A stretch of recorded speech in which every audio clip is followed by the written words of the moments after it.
Our story begins 20 years ago. Boris Yeltsin was sworn into office. Jay Leno replaced Johnny Carson on The Tonight Show. And cell phones were really, really big. It was August of 1991, and a 20-year-old computer science student named Linus Torvalds sat down at his computer in Helsinki to post what is now one of the most famous entries in computing history.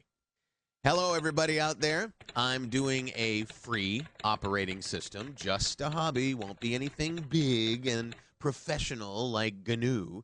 It probably will never support anything other than AT hard disks, as that's all I have. Well, word of Linux open source project quickly spread around the globe, and developers from all over contributed their code. Linus named his OS kernel Linux and chose a penguin as its mascot, after a little incident at the zoo. He soon made a very important decision that would shape Linux's future just as much as the technology. He chose the GPL license, created by a visionary named Richard Stallman. The Linux kernel, along with the GPL license and other GNU components, revolutionized the computing industry with a few very simple yet very important freedoms. The freedom to use the software for any purpose. The freedom to change the software to suit your needs. The freedom to share the software with your friends and neighbors. And the freedom to share the changes you make.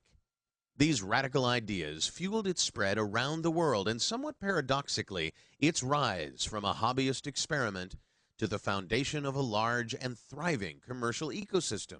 Companies built businesses around Linux. In 1999, Red Hat's stock tripled as it became the first Linux company to go public. That same year, IBM spent $1 billion to improve and advertise Linux. Does he have a name? His name is Linux. Soon, Linux was knocking out industry heavyweights and fueling the rise of the internet with its free software. In short, Linux revolutionized computing. But whenever something is this disruptive, there's bound to be competitive crossfire. But Linux not only survived, it thrived. Today, the kernel development community numbers in the thousands, with hundreds of companies collaborating on Linux development. Every 3 months, another version of Linux is released. So, where is Linux today? Running in 75% of stock exchanges worldwide, and powering the servers that deliver Amazon, Facebook, Twitter, eBay, and Google. You use Linux literally every time you surf the internet.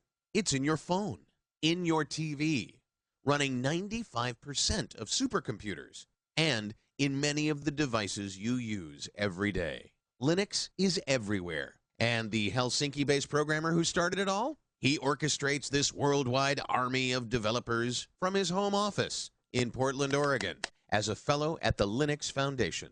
As we celebrate 20 years of Linux, we can all see ourselves in its story. Thank you for being a part of its first 20 years.